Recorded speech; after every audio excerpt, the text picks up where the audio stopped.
It is time now to bring in our State House insiders, our Republican strategist Dave Wilson, our Democratic strategist Antoine Seawright. We're going to dive into the race for governor next year in just a moment, but first I want to touch on something that's been making headlines over the last couple of weeks.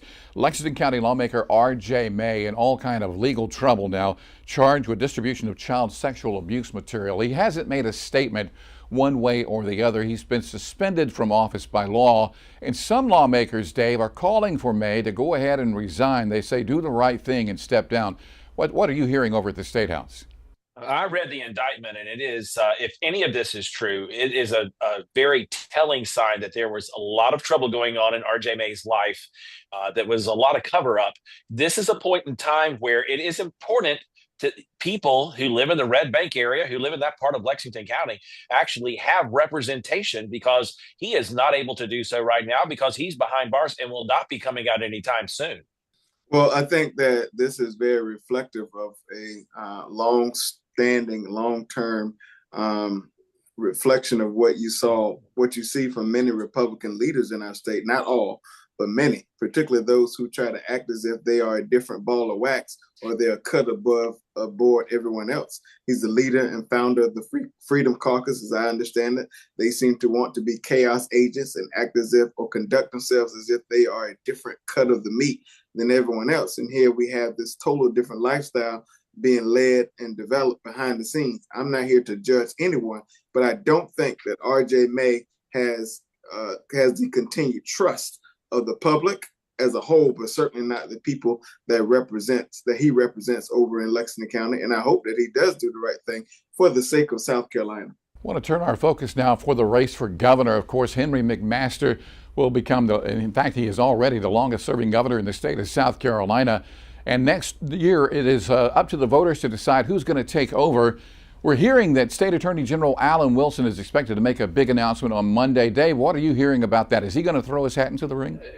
He is definitely going to be throwing his hat into the ring. We've got about 3-4 other people who are looking at that. You've got Nancy Mace, you've got Pam Evatt, you've got Josh Kimbrell, possibly Sean Bennett.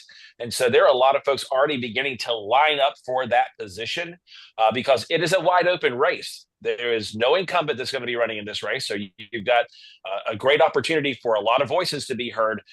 But keep in mind that the majority of the people and the voters in South Carolina are Republicans. So the real election for governor of South Carolina most likely is going to be in June of next year, not November. Well, I disagree with that fundamentally. I think we have a lot of confused people in our state. They may vote Republican, but I don't think they agree with the progress or the lack of progress that's been made for over almost 3 decades in the state, because Democrats have not had a statewide office for a very long time. Republicans control the House, the Senate, and all the statewide constitutional officers. And I don't think anyone on the whole would realistically say we've made a lot of progress in the state when it comes to issues that matters to everyday South Carolinians. But every Republican in the primary is going to have the answer to how they feel about people like RJ May and the right-wing extremists who now make up majority in the South Carolina House of Representatives, and that attitude that tends to bubble down and trickle down all throughout South Carolina. That's going to decide the Republican primary. On the Democratic side, we have one candidate who's into the exploratory phase, Representative Jermaine Johnson, who represents me down in Lower Richland, where I live. And I think there may be others entering the conversation. Who knows what it will end up being? But I do think we will have a competitive feel up and down the ballot come next year for Democrats. And I think that's what democracy is all about: participation and allowing the ideas to the flow. And we decide who our leaders are.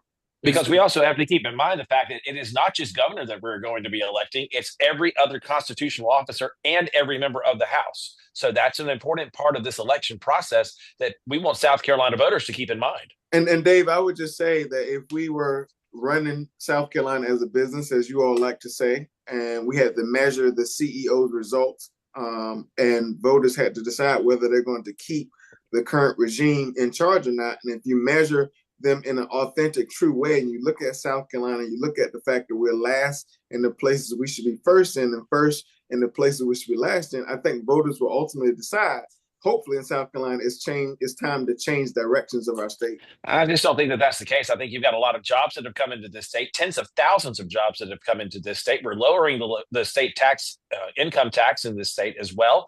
And you've got other things that are going on that are really important for growth of this state. All right, Dave, Antoine, guys, as always, thank you so very much for your insight.